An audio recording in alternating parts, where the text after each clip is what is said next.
የእመቤታችንን ዝክር የምትዘክር አንዲት ሴትዮ ዝክሯን ስትዘክር ልጇን የ3 ወር አካባቢ ልጅ ነው ትታው ወጡ እየተሰራ ያ ልጅ ጅብ ገብቶ ልጁን ይዞት ሄደ። የሰማችሁ ነው። ሰው ሐሜት ጀመረ። ሳይገባት የእመቤታችንን አትሙ ብያቸዋለሁ። እውነቴን ነው። ስለ ሐሜት አሁን አላስተምርም። በቃ ልትው። ሲያማት ቆይቶ ሴትዮዋ ምን ትላለች መሰላችሁ? ልጅሽን ጅብ ወስዶታል እኮ አትፈልጊም ሲሏት እመቤቴ ታውቃለች። እስኪ በሉላችሁም እመቤቴ በሉ ታውቃለች። ማን ያውቃል? በቃ እመቤቴ ታውቃለች። እኔ የሚገርመኝ ልጁን ማምጣቱ አይደለም እኮ ድንግል ማርያም ጅቡ ወስዶት 3 ቀን ያህል ቆይቷል። ልጁ ስንት ቀን በሉ ንገሩ። ይጂ 3 ቀን ያህል ጅብ የበላው ሰው ይመጣል አይመጣም? በሉ ንገሩ። ይጂ በጣም ነው የሚገርመው። ከዚያም በኋላ ዝክሯን ከጨረሰች በኋላ ሄዳ ከእመቤታችን ስዕለ አድኅኖ ላይ የጌታን ስዕል ይዛ ቆርጣ በመቀስ ወስዳ በሳጥን አስገብታ በሽቶ አድርጋ ልብሱን አልብሳ እመቤታችንን አልቅሳ ልጅን ካላመጣሽ ልጅሽን አልሰጥሽም ብላ ቤቷን ሄደች። የሰማችሁ ነው። ልጅን ካላመጣሽ በሉስ ምንሽን አልሰጥሽም። እንዲህ ያለ እኮ ይቻላል። በእመቤታችን ማንችለው የለን። በቃ ነው ያው ይላችሁ። አይሁድ ሲተፉበት ብናየውም ክርስቶስ በጽርሐ አርያም አለ። አይሁድ ሲያስሩት ብናየውም ክርስቶስ እስራት ይፈታል። አላውያን ሲዘብቱበት ብናይም ስዕለ አድኅኖ የሞተን ያስነሳል። ከህሊናችን ፈጽሞ ክብሩ አይወርድም በፍጹም። ትይ ተመልከቱ። በመጨረሻ ጊዜ ተመልከቱ። በሶስተኛው ቀን ማታ እመቤታችን ከምሽቱ 3 ሰዓት ላይ በር አንኳኳች። የማንን ንገሩኝ እንጂ ምን ይዛ ይመስላችኋል? ባሉ ንገሩኝ እንጂ ጅብ በልቶታል አልበላውም? በልቶታል እኮ። ከየት አመጣችሁ? እመቤታችን ካለች ከሞት አፋፍ እንኳን ብትሆን ትመጣለች። ለምን? ልጇ ሕይወት ነዋ። እመቤታችንን ከያዝክ በሽተኛም ብትሆን ትድናለህ። ለዚህ ነው አባ ጊዮርጊስ ምን አለ? ጽኑ በሽተኛ ስለሆንኩ ወደ ጽኑ መድኃኒት ተጠጋኋል።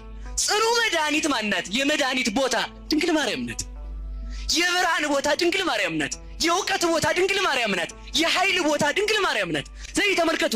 ከዚያም በኋላ ልጇን አምጥታ ለሴትዮዋ ሰጠቻት። ሴትዮዋም ልጁ የጌታን ስዕለ አድኅኖ ከሳጥኑ አውጥታ ለእመቤታችን ሰጥታ ሰገደችላት ይላል። ከሞት የሚያስነሳ ስዕል አለን። ክብር ለድንግል ማርያም ይሁንልን። ስለዚህ ተመልከቱ። ልጇ የዘላለም ንጉሥ፣ እሷ የዘላለም ንግሥት ስለሆነ ተመልከቱ። ከተራራው የወረደው ድንጋይ በዓለም ላይ የሚኖሩ ከሃዲያንን ሁሉ ፍርድ ሰጥቶ የሚፈርድበት ቀን አለ። እግዚአብሔር ቢዘገይም የሚቀድመው የለም። ለኛ ግን ወዮልን። በቤቱ ተቀምጠን ደሞዝ ሲያንሰን የምንጮህ፣ የቤተ ክርስቲያን ክብር ሲነካ ዝም ብለን የምንጋደም፣ ሌላ የግል ጥቅማችን ሲነካ ያዙ ይልቀቁኝ የምንል፣ ለድንግል ማርያም ስዕል ለቤተ ክርስቲያን ስዕል ያልኖር ለኛ ግን ወዮልን። እግዚአብሔር መውጫውን እንዲሰጠን መልካም ፈቃዱ ይሁንልን። ስለዚህ ስዕለ አድኅኗችንን እዚህ ላላችሁ ሰዎች ከአስፓልት ላይ ስዕል አትግዙ። ልብሰ ተክህኖውን ደግሞ መጥቷል። በመቀስ እየቆረጡ ስዕሉን አክሊሉ ላይ ክንፉ ብቻ። እንዲህ አይነት ስዕል እንዲሁ ለምን የምትገዙት እናንተ? አይታችሁታል አይደል? የግሪክ ነው የሚባለው ልብሰ ተክህኖ ክንፉ አንገቱ ብቻ ተቆርጦ መላኩ እዚህ ላይ አክሊል ሆኖ ክንፉ ብቻ ተቆርጦ መላኩ እዚህ ጋር ብቅ ብሏል ማለት ነው። እንደዚህ አይነቱን ሁሉ ማስከበር አለብን። በአንድነት እንድንቆም መድኃኔዓለም ይርዳን። ድንግል ማርያም በሉ እጃችሁን አወጣችሁ። ድንግል ማርያም ለአንድነት ሰብስባናለችና አንለያይም። ምን አላችሁኝ?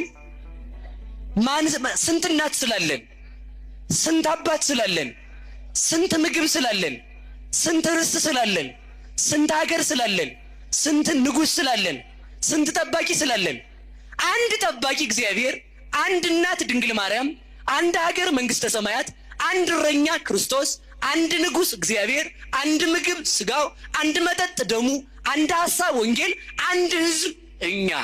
እግዚአብሔር አንድ ሲሆን ሶስት እንደሆነ፣ ሶስት ሲሆን አንድ እንደሆነ፣ ሶስትነቱ በአንድነት እንዳልተጠቀለለ፣ አንድነቱ በሶስትነት እንዳልተከፈለ፣ እኛም ብዙ ስንሆን አንድ፣ አንድ ስንሆን ብዙ ነን። ከዚህ ማይበር እንዳንወጣ መድኃኔዓለም ይርዳን። ከተራራው የወረደው ድንጋይ መልሶ ዓለምን የመላው ከሰማይ የመጣው የእግዚአብሔር ቃል የእግዚአብሔር አብ አካላዊ ቃል ከድንግል ማርያም ስጋ ነስቶ ሞትን ድል አድርጎ ለዘላለም ነግሶ የኖረ እርሱ በቤቱ ያጽናን። ስብሐት ለእግዚአብሔር።